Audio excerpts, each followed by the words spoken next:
Hello and welcome back to my channel. So for some reason or another, this week has been insanely busy and I have not had the headspace to create a nice reading or critical argument the way that I have in previous weeks. I said at the beginning of this whole channel thing that I would eventually make some kind of intro video, and I suspect this is probably it.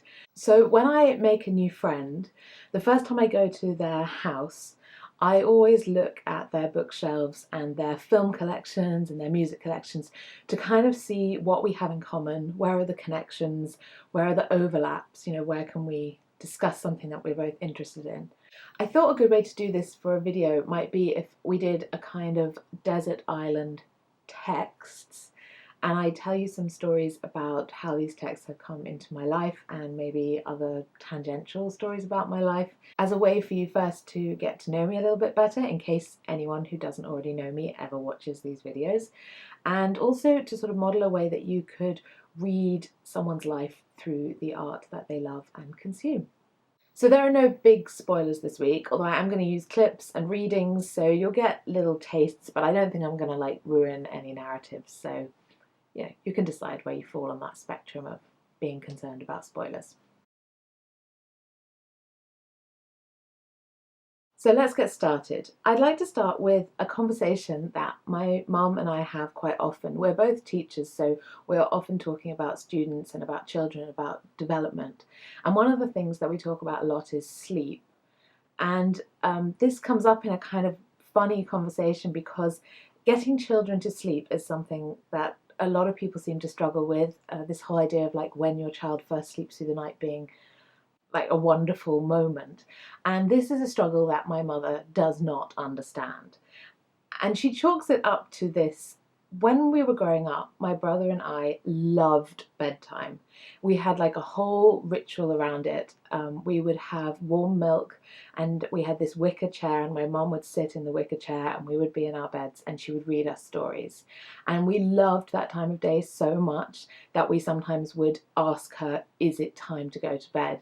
And I think she basically just chalks up her success with our sleeping to that. My favourite stories to be read when I was little were from Dorothy Edwards' My Naughty Little Sister stories. I loved those books so much, and I think I love them because they're rich with imagery and they have a slight thrill of danger because my naughty little sister is so naughty. There are actually a couple of stories in those collections that I wouldn't let her read me because I found them just too awful, she was just too naughty and I couldn't handle that. But I also love them because they're funny. There was a new picture on the wall too. Mrs. Coco had told Mr. Coco about the picture at my godmother aunt's house, and kind Mr. Coco had found a picture in a book and put it in a frame specially for the visit. It was a picture of a singing lady lying in some water with flowers floating in it. Mr. Coco said he liked the picture because the flowers and bushes and things in it looked so real. My little sister liked the picture too.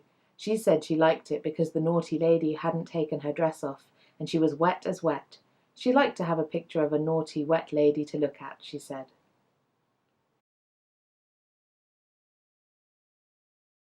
When I was about 5 or 6, I think, my mum and dad broke up. And from that point onwards, I would spend weekdays with my mum and weekends with my dad.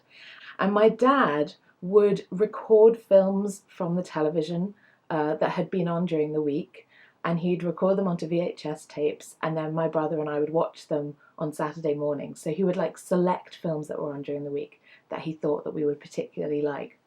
And one of the films that I remember most vividly being, on one of those VHS tapes was Singin' in the Rain. Hey, I think it'll work. It's a cinch. You know, it may be crazy, but we're gonna do it. The Donen Cavalier is now a musical. Hot dog! Hallelujah! But it had been recorded in a kind of weird way. Those of you who remember VHS tapes will remember that it was very analog. You could kind of record over things and you could kind of chop it up and do whatever you want. It was very a real handmade production kind of thing to do. And on this particular tape, for some reason, my dad had recorded the second half of the film onto the first half of the tape, and the first half of the film onto the second half of the tape. So it for me, started with the Broadway ballet. And actually, I think that I thought it was just a really short film. It's like the Broadway ballet to the end, so basically the success story. And then afterwards, there was this strange thing which I thought was like the making of the film. I now realize that it's Don Lockwood on the red carpet talking about his own history in cinema. But for me, it was totally just like about the making of the film or about the history of cinema. And, you know, sometimes you'd have films on the TV and then afterwards there'd be some making of documentary. So that's what I thought it was. It took me years to realize that I'd just been watching the film the wrong way round and finally watched it in its proper restored version. So next we come on to Friends. Now I know that Friends is not very fashionable and not very PC anymore, but I'm trying to go with honesty here. And I think that for many, many, many people of basically my generation, the generation above, and everyone below, Friends has played a pretty important role in our cultural history. So I started watching it when I was 8. I think that was season 4-ish time. And I would watch it on Friday nights with my dad. It was on at 9 o'clock. And after my little brother had gone to bed, my dad and I would stay up and we would watch Friends. And it was one of those wonderful bonding experiences where I got to share something with my dad that no one else shared with him. And we kind of got to have time alone together. And yes, I know that it is a show that is basically devoid of diversity. And I know that if you scrutinize the characters, they're all basically horrible people. And I also know that it has kind of ruined our language and culture and the way that we talk and the references we make. But at its best, it is such a funny, such a well-written and such a well-performed show. And let's be honest, it lives in a lot of our lives. Beth is really, really sick.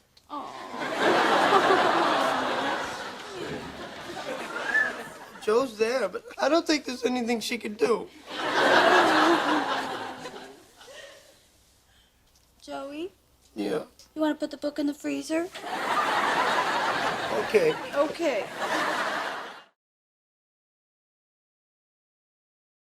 I went to school a long way away from home, so I was doing a lot of traveling and I wasn't spending that much time at home. And so my mum and I kind of had this evening ritual for, I guess, 2 or 3 months where we would watch 1 or 2 episodes of 6 Feet Under and then afterwards kind of discuss all the characters and the philosophical issues. We loved that show and it was so important. I think it was also really a very formative show to watch as a teenager. It is still a show that I rewatch probably every 2 or 3 years, and each time I watch it I see the whole story through the eyes of a different character, which I think is really enabled by the fact that the characters are all fully formed, three-dimensional human beings. They are really complex and they are capable of great love and compassion and growth, but they are also deeply, deeply flawed, but ultimately forgivable as well. It's also a show that deals with sexuality, death, love, family, mental illness. And I think that as a teenager, watching those stories of like difficulty and grief and struggle and also the overcoming and then elements of acceptance, that it really kind of helped me to place myself in the world, particularly at a school where people were very sexual and very privileged and there was a lot of substance abuse. Another thing that happened when I was a teenager was that I fell in love with opera. I'm not quite sure what my window into opera was. There are a few things in my life that could have led me there, but one way or another, I got there. And my love of opera was particularly helped by the fact that when I was 17, I got my first job and I worked in a bakery on Saturdays. And at the end of each shift, I would be paid in cash. I think I was paid about 50 quid or something for a day.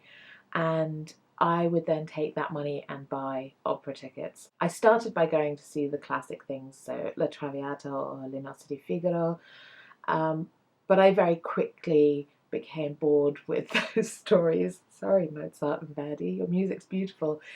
And started to seek out more interesting things. And this is how I first encountered The Turn of the Screw. I encountered it in the form of Benjamin Britten's opera. And I immediately fell in love with the music and with the story. And then when I went to university, it was on one of my reading lists, and I read Henry James's original text. I think the reason that I truly, truly love this text, and the reason that I go back to it so often, is because it's ambiguous. It's also really about haunting, but haunting possibly in a literal way, but also sort of metaphorically in terms of human beings being haunted by their desires and their suspicions and their past, and possibly mental illness as well. I think of all the texts on this list, it is probably the darkest and in a way the most problematic, although I tend to feel that problematic texts, as long as they aren't truly exploiting anyone, are an opportunity for us to have difficult conversations and to explore difficult themes and become more conscious of them. But in terms of the experience that I have had with it in my own life, it really came to a head in this December just gone, December 2019, when I adapted it and directed it and produced it with a group of my students. And that process of going through it just kind of opened up the text for me in new and wonderful and profound ways.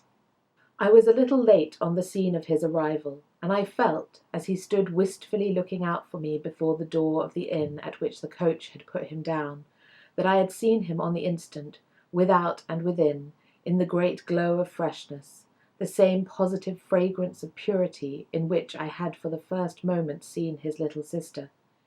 He was incredibly beautiful, and Mrs. Grose had put her finger on it. Everything but a sort of passion of tenderness for him was swept away by his presence. What I then and there took him to my heart for was something divine that I have never found in the same degree in any child, his indescribable little air of knowing nothing in the world but love.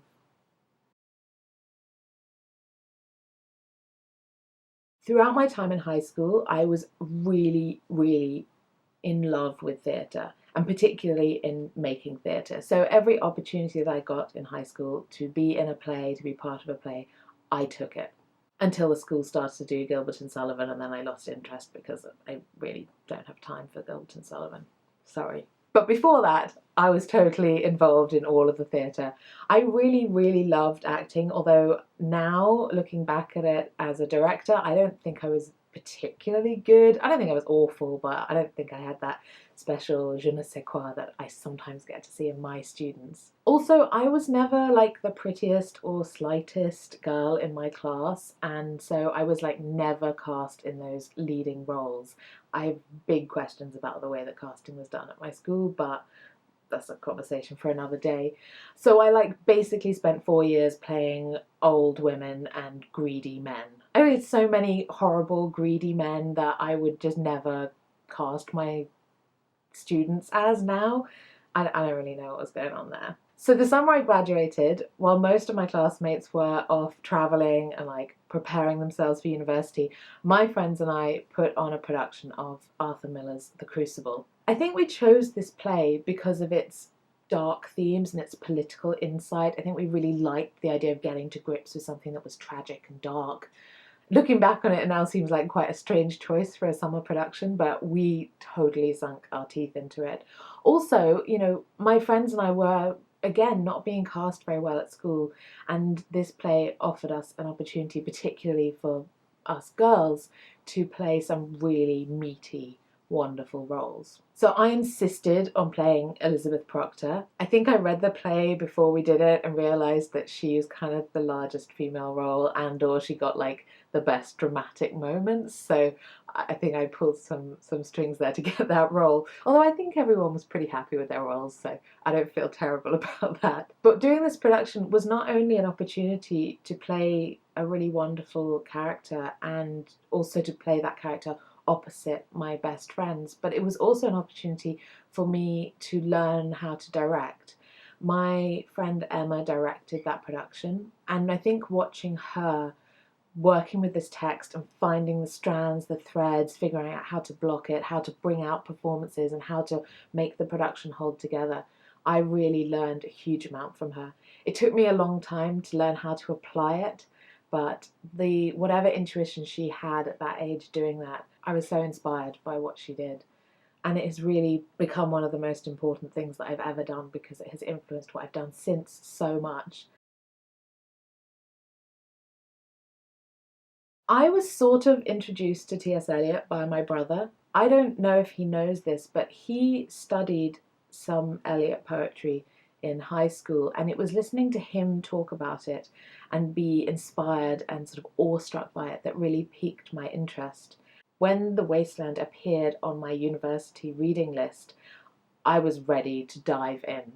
And the thing about this text is that I think it really exemplifies the reasons that I studied modernism at university and why I focused in on it so much. First of all, The Wasteland is some of the most beautiful language I have ever read, and the way that it uses language not only conjures incredible, although fractured, imagery, it also creates infinite meanings. One line of text in The Wasteland can mean about 15 different things that I've already thought of, and another 15 things that I haven't even come across yet. The second reason that I love it so much is because I don't really understand it. I can trace themes and threads through the poem, but every time I read it, I come away with something different, and I'm always left with sort of impressions and questions. I think that a lot of the way that I read modernism is through a sort of felt experience with the text, where I have an inexpressible experience of this world, this whole, and the sort of felt connections between things. And that intangible element I find absolutely fascinating. The river's tent is broken. The last fingers of leaf clutch and sink into the wet bank. The wind crosses the brown land unheard. The nymphs are departed. Sweet Thames, run softly till I end my song. The river bears no empty bottles, sandwich papers, silk handkerchiefs, cardboard boxes, cigarette ends, or other testimony of summer nights. The nymphs are departed, and their friends, the loitering heirs of city directors, departed, have left no addresses. By the waters of Leman I sat down and wept. Sweet Thames, run softly till I end my song. Sweet Thames, run softly, for I speak not loud or long. But at my back, in a cold blast, I hear the rattle of the bones, and chuckles spread from ear to ear.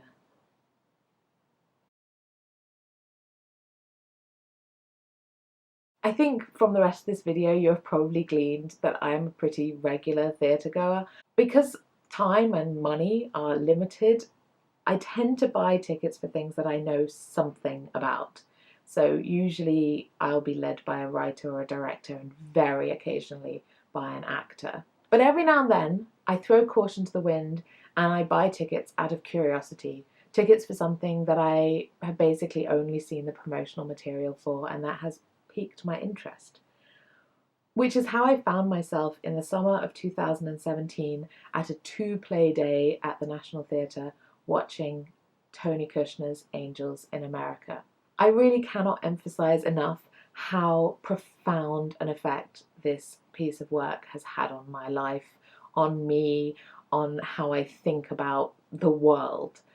It profoundly changed, first of all, my experience of the rules of theatre, of what you could do on stage and how an audience could understand narrative that wasn't logical. It also made me realise how magical realism and mythology can be used to illuminate contemporary issues. It also had just a sort of devastating emotional impact on me.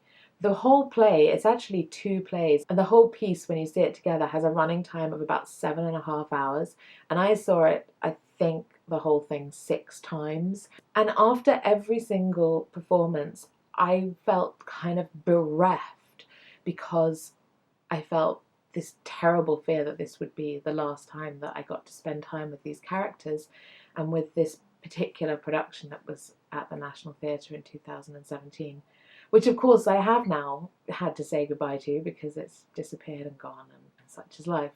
It also hugely brought together my love of, I'm going to say, gay texts. Throughout my teenage years, I really gravitated towards romantic stories that particularly were between 2 men. I don't know why that is, but for some reason those stories always really spoke to my heart, whether it was listening to, music by gay artists or enjoying the gay relationships in 6 Feet Under, particularly between David and Keith.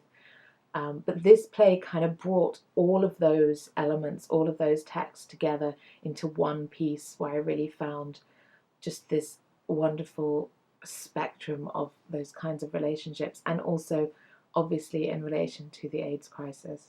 I chose it for my MA dissertation, and I particularly used that dissertation to look at McCarthyism in the play. I don't think my dissertation was that spectacular, but the exploration, the research that I did, and sort of going deeper into the play was a really wonderful experience. Now, I sometimes have used the text to talk to my students about the AIDS crisis. I think that coming to these issues through art often makes it more accessible for students, and also, oddly, because you're using fiction, kind of humanizes the experience and brings out the sympathy and compassion that we can have for human beings. It is also one of the smartest, most painful and funniest pieces of work I have ever encountered, and there's a small part of me that just doesn't want to write anything ever again because someone wrote Angels in America. There you have them, my 8 desert island texts: My Naughty Little Sister, Singing in the Rain, Friends, 6 Feet Under, The Crucible, The Town of the Screw, The Wasteland, and Angels in America. On the radio show Desert Island Discs, after they've chosen their music, the castaways are asked also to choose a book and a luxury item. I've already chosen books and texts from all over the shop, so I'm going to choose an album, and I'm going to choose Crack Up by Fleet Foxes, which is just one of the most beautiful hours of music you will ever listen to. I'm also given the complete works of Shakespeare, which will be great. Probably that would keep me busy all the time. And I'm also allowed to take a religious or philosophical text. I would like to take Esoteric Science by Rudolf Steiner. I work in a Steiner school, and a lot of the work that we do is sort of looking at philosophical texts and then interpreting the way that we have to progress through looking at them, particularly in relation to education. And that's something that I really struggle with. Steiner is not that easy to read, and he's not that easy to read in a modern context, so I think it would take a lot of time for me to struggle with Esoteric Science. That would keep me busy. I'm also allowed a luxury item, and I would like an endless supply of paper and pens, and just to be able to write and explore these texts forever. And finally, if I have to save just one text from the waves, I'm going to keep The Wasteland, because again, I think that I could spend a lifetime trying to understand it. Thank you for watching. Please subscribe, please share, and if you want to chat with me, you can comment below, or you can follow me on Twitter or Instagram at Stella Otwell. And I'll be back next week.